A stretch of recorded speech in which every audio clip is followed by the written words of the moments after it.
One of my favourite theatrical discoveries from the Edinburgh Festival Fringe is Get Down Tonight, the musical about Harry Casey and the songs he wrote for Casey and the Sunshine Band, which feature in the show. And today, I'm going to be sitting down with the show's leading man, Ross Harmon, to talk about its London run here at the Charing Cross Theatre. Oh my God, hey, Hi. Ross Harmon!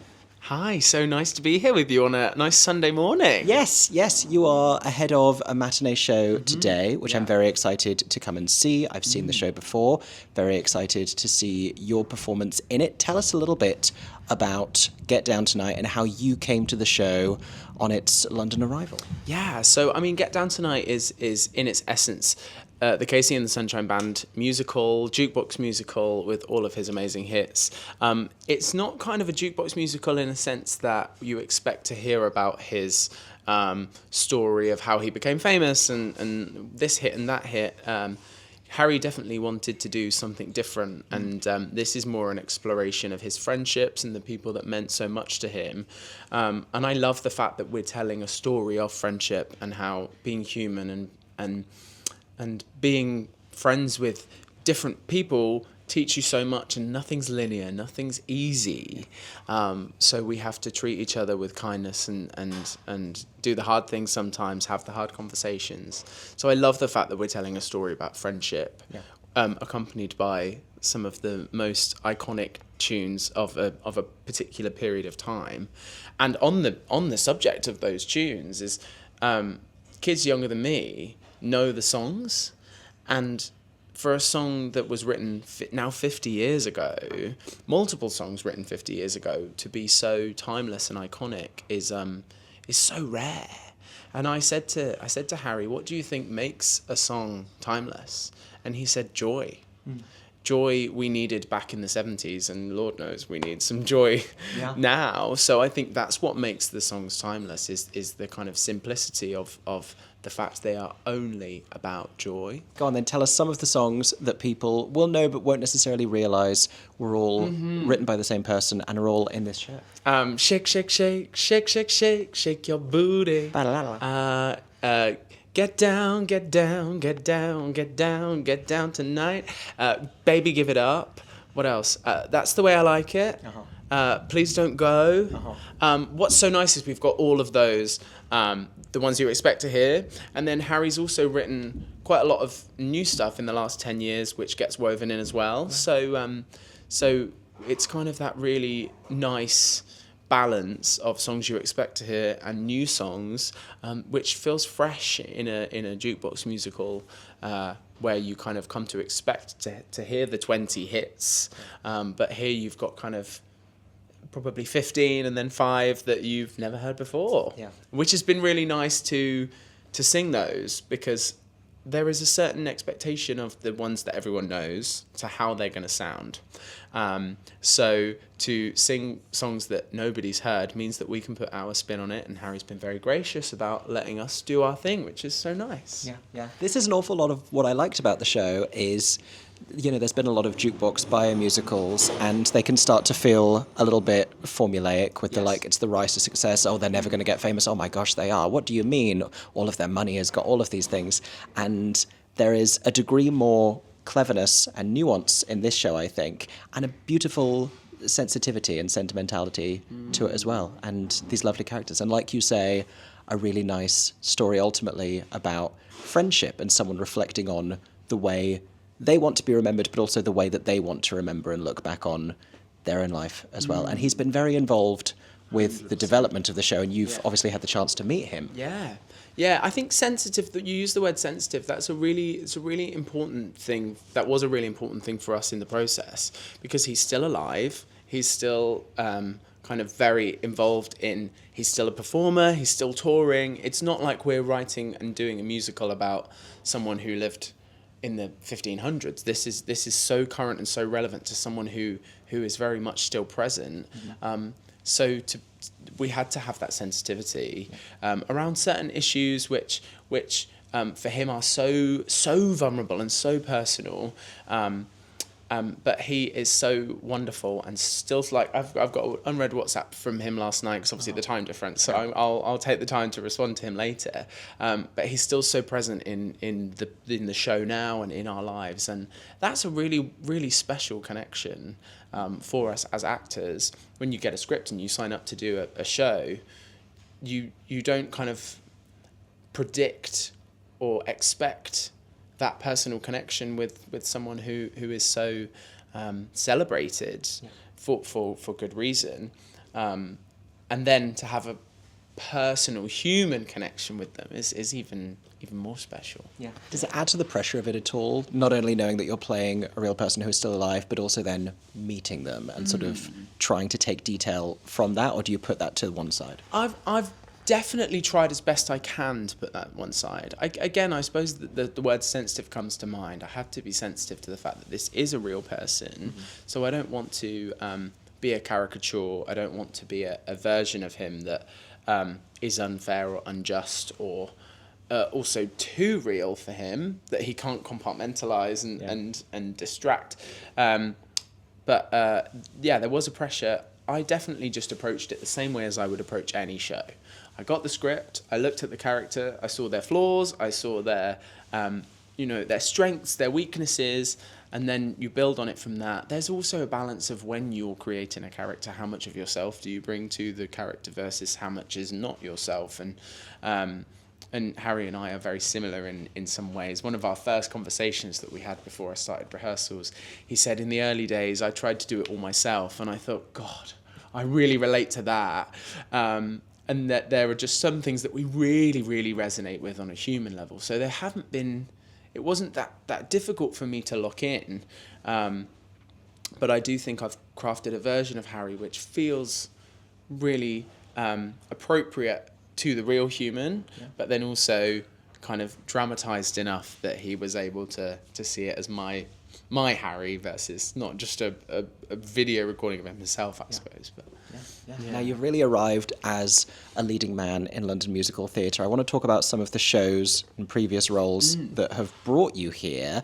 Did I read that this is not your first jukebox musical? Did you do Mamma Mia on a cruise ship? So I graduated from London School of Musical Theatre in July 2019, and 2 weeks later I booked Mamma Mia for Royal Caribbean, playing Sky. So within 2 months of leaving drama school, I was packed up to Miami to go and rehearse for my first job, which was so, looking back on it now, I didn't want to go away on the cruise ship. I had a partner, I had a house, I had a life here, but we understood that was the right thing at the right time.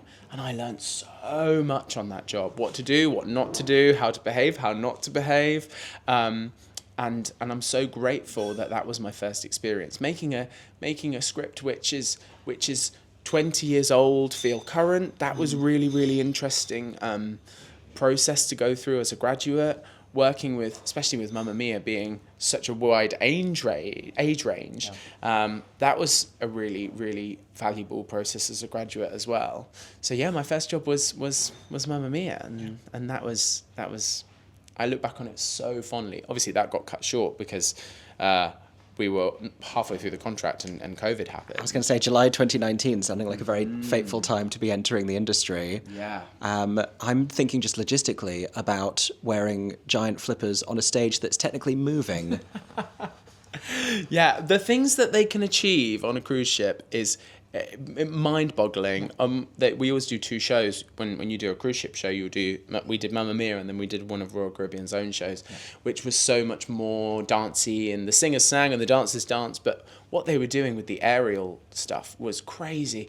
And we always did a tech run before every first show of the cruise, and some days you would get to the tech run and the aerials would just be swinging like this. People's harnesses they're about to get into, just truly the most engaged audiences, and it was a wonderful, wonderful first job. I'm so grateful for that. And then the first time I ever saw you on stage was as we were re-emerging from the closures of all of the theatres at Heather's. At Theatre Royal Haymarket, socially distanced audiences. You were there with my friend Joaquin doing that show. And one of 2 jock roles that you did, I guess, almost back to back, because then it was But I'm a Cheerleader shortly afterwards. Yeah, I mean, both of those, obviously it was Paul Taylor Mills, and that's kind of, I suppose that's how that all locked into place when he needed someone for Cheerleader. But it's so funny because that's so not me. Yeah. That I'm so not a jock, and so I suppose playing roles like that has been so valuable to me because I've been able to tap into playing a character which is so far from myself, which is so then when I get a character like Harry who is so like me, I can do both, and I've been really grateful for that kind of variety. Someone did say to me the other day though, is it kind of a stipulation when you go in for a show you have to take your top off? Because I've literally, I think Wicked was the only job that I've done where I've not been topless. So, That would have been a curveball in Wicked if suddenly that emerged in the show at some point. Fiero just comes out in the jodhpurs. Just really feeling on it. It's a very warm matinee performance. So, but yeah, no, I'm super grateful for the variety, and I look back on life, but definitely on my career, and I look on I've been in the right place at the right time with the right people, learning the right lessons, and I'm so grateful that that's the way that this has kind of gone. I've played supporting roles, I've covered lead roles, and you learn so much from covering not just the people that you cover, but from being thrown on. I went on as Fiero before my dress run, so it was that was a whirlwind, and so the lessons that you learn to get you here are so valuable. And I when I came to do this, I didn't feel imposter syndrome to lead a company. Because of the lessons that I'd learnt along the way. Yeah. If I'd have been in this position as a graduate, I think there would have been different complications. Sure, I would have stepped up to the plate, but I feel like I've earned where I am, and that's a really nice place to be. We have to talk more about Wicked and your time there. You were in the show until March of last year, is that right? And covering Fiero. I want to know what the ensemble track was like. Was there a vocal solo? Was there a No One Wants the Wicked aura? So I was a big Wicked fan growing up. Right. Like it was my show. It was my kind of theatre awakening, if you like. And I look back on that time of my life between the ages of 11 and kind of 14. So fondly, because I had this community of people that were outside of where I lived, that we had shared common interests, and I'm so grateful for that show bringing me that as a teenager. So then the opportunity to be in the show, it almost feels like a different show to the show that I was kind of obsessed with as a kid. It's a real weird kind of compartmentalization in my head. Sure. But I'm so grateful for the ensemble track because I got to be in Emerald City, I got to be in Loathing, I got to be, in the opening and in all of the amazing ensemble bits. I was a guard in Defying Gravity every night. And if I'd have just gone in to play Fiero, I would never have had those experiences. So I'm super grateful for the ensemble track. I was thinking, okay, first cover Fiero, I'm going to rock up on day one and I'm going to be No One Wants the Wicked. Yeah. And Hannah Toyd, the associate, goes, and so Fergus will sing No One Mourns the Wicked. And I was like, oh no. So it transpired that I was in a vocal crossover track, which is far more dancey than I was anticipating on being signed up to. But again, I stood up to the job and did it to the best of my ability.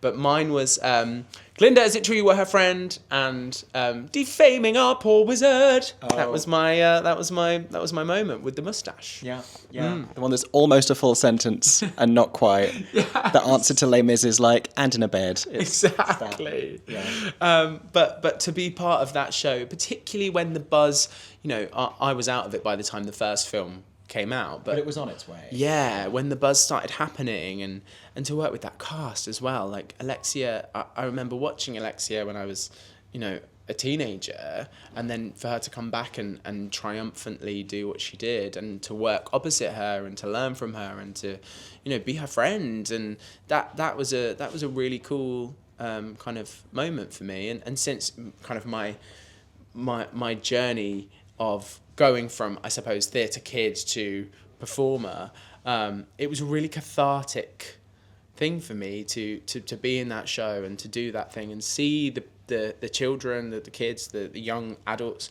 come and connect with the show and watch the show and have that experience was really special. But I didn't ever feel like I was in Wicked until my last show. And I was going, I don't cry. I'm not a crier. I'll probably cry in a couple of weeks when it's hit me. And then there I am waiting for the curtain to go up in the clump. The curtain goes on the last show. Curtain goes up. The audience applauds, and I just dissolved.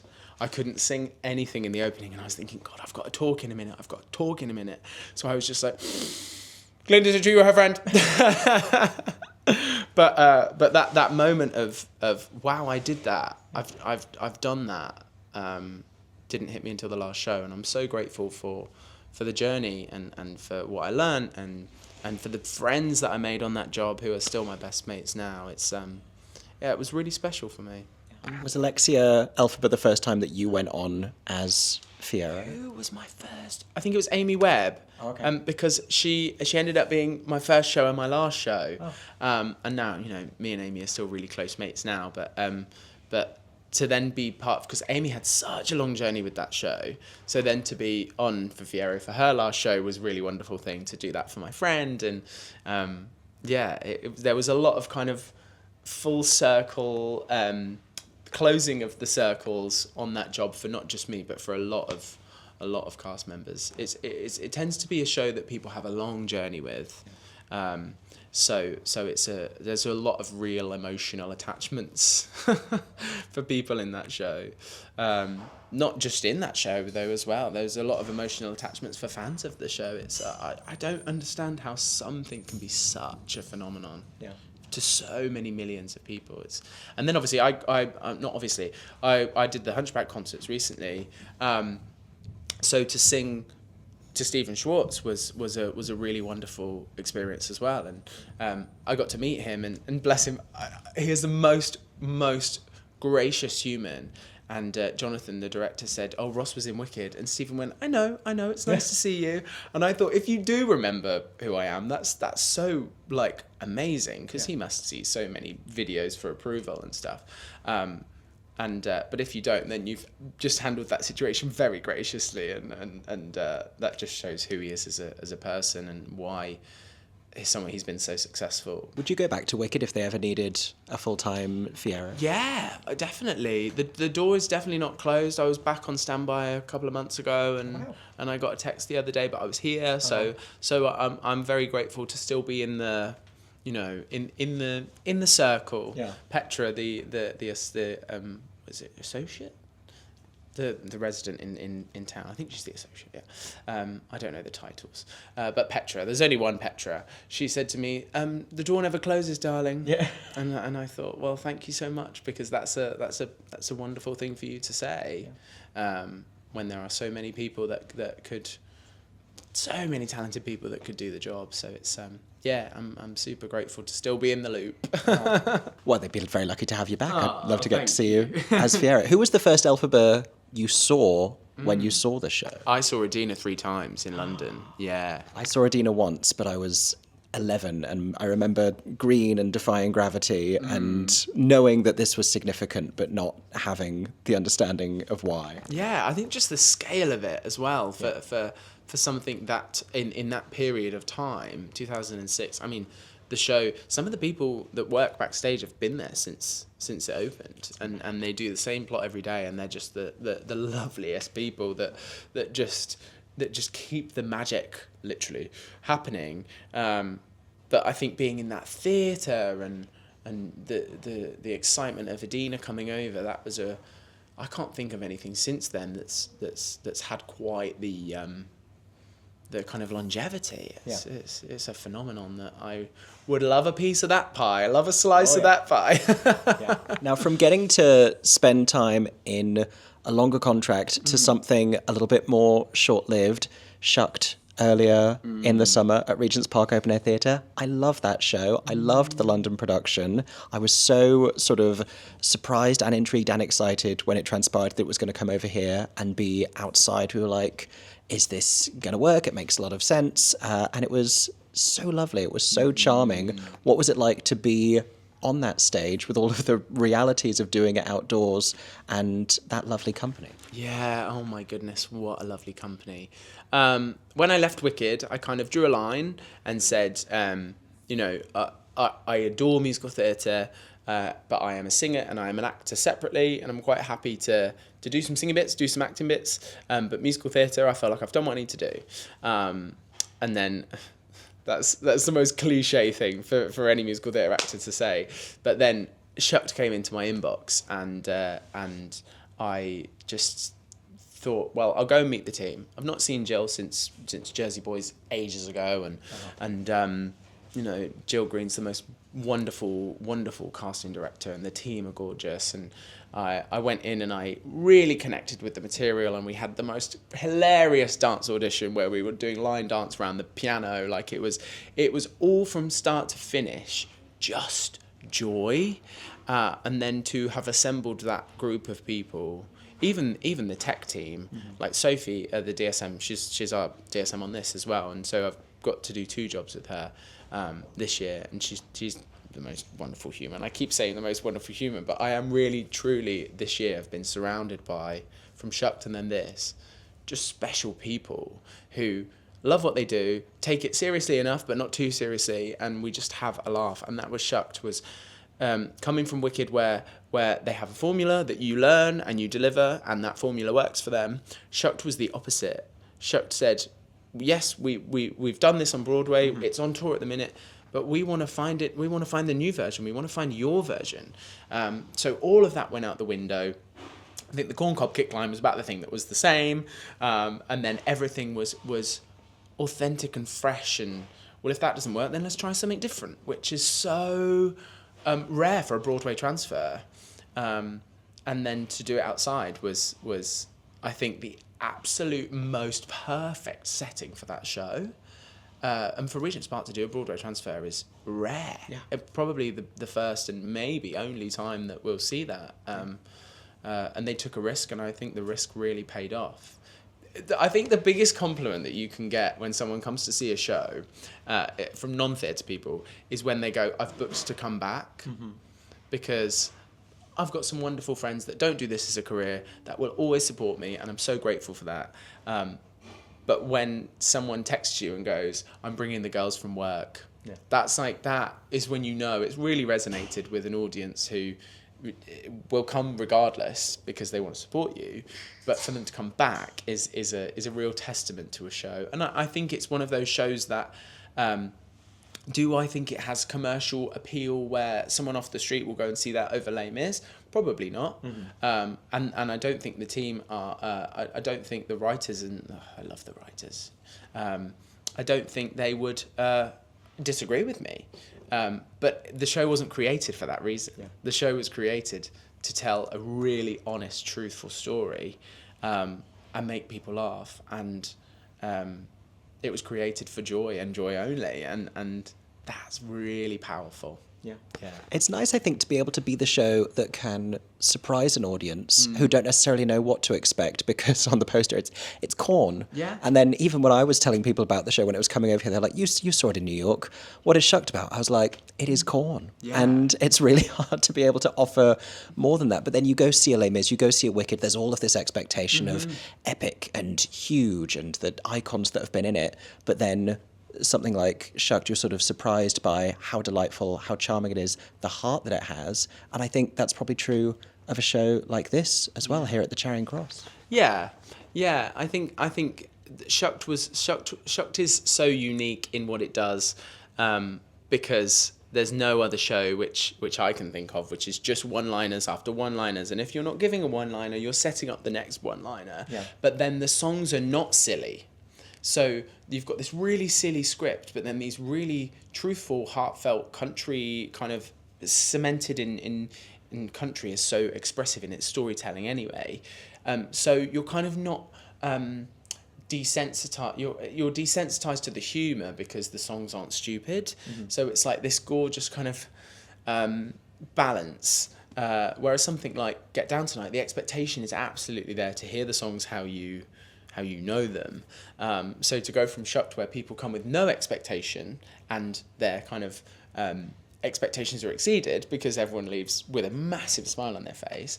I think the expectation for us here at Get Down Tonight is they expect the songs to be great, but there's a kind of point in our show here where the emotion kind of takes you by surprise, because we have kind of been kind of surface kind of, oh, what should we do? Should we do a musical? Yeah, like, what musical should we do? Fun, let's go to the disco. It's been kind of surface for a while, and then all of a sudden the truth and the emotion takes you by surprise, and hopefully we exceed people's expectation with the music as well. But I do think this show definitely, people come for the music and they end up being taken on a journey which maybe they weren't expecting to go on. Yeah. Now, you're halfway through the run here at the Charing Cross. Yeah. For the last few weeks, what are you most going to be cherishing and enjoying about your time in this show? Do you know what? I've had some friends that have worked at the Charing Cross, and they're like, oh, it's a really tricky venue. The sound's this, it's long and narrow, so you can't connect with the audience. And that's not been my experience at all. The sound design is impeccable, and I think because it is long and narrow, they have had to design it differently to an ordinary kind of wide theatre. And so I feel really supported by what I can hear, and that's because of the space and the sound. I feel really connected with the audience because I break the fourth wall so much. So all of these kind of expectations that I came into working here, I haven't personally experienced. What am I going to miss? I don't know. It's hard to tell when you're in a run and you're just kind of getting it done. The 8 show week is always a thing, especially in London, especially in autumn when the seasons are changing. There's so much else going on that it's not just doing the job, it's getting to work and whatever. So an 8 show week is tricky, and we've got quite a packed schedule as well. But I definitely, I'll tell you what I love, and this is probably what I'll miss, is just the energy and being in a show where we have a lot of fun on and off stage. And that is infectious to the people that come and watch the show. I love being in a show because you just have the most stupid talks in the dressing room. In fact, last night I said, if somebody recorded what we were talking about right now, there would be some kind of investigation. Yeah. Not because it's inappropriate, because the stream of consciousness that comes out of our mouths in that dressing room after a show is just bonkers. And I suppose that's what I miss when I'm not in a show, is the camaraderie that we have off stage, the special connection that we have off stage, and then how that then translates on stage. And this show in particular, people have said to me, you look like you're having such a wonderful time. You look like such a unit on stage, which is exactly how we feel. And again, that was very similar for Shucked, was people said to us, we feel like you were having the best time. And I said to people, I don't feel like I've worked a single day on this job. I feel like someone's going to come up to me at the end of Shucked and give me like a telling off, because I just had so much fun every day. And I suppose that's the key to life though, isn't it? Find something which makes you belly laugh every day and do it. And I feel lucky to do that. Yeah. And that's what I miss when I'm not in a show. I love doing what I do when I'm not in a show, and gig and create music and produce and develop. It fulfills me so much. But the belly laughter that comes from being in a show is so unique. Well, I can't wait to see that joyous show with you in it this afternoon, and audiences have a few more weeks to catch it here at the Charing Cross Theatre. But thank you for taking the time to tell us about it. It's been lovely to sit down with you. And you. Thank you so much for listening to this interview. If you enjoyed it as much as I did, make sure to subscribe to my theatre-themed YouTube channel or follow me on podcast platforms, and comment down below letting me know who you would like me to chat to next. I hope that everyone's staying safe and that you have a stagey day. For 10 more seconds, I'm MickeyJoTheatre. Oh my god, hey. Thanks for watching, have a stagey day. Subscribe!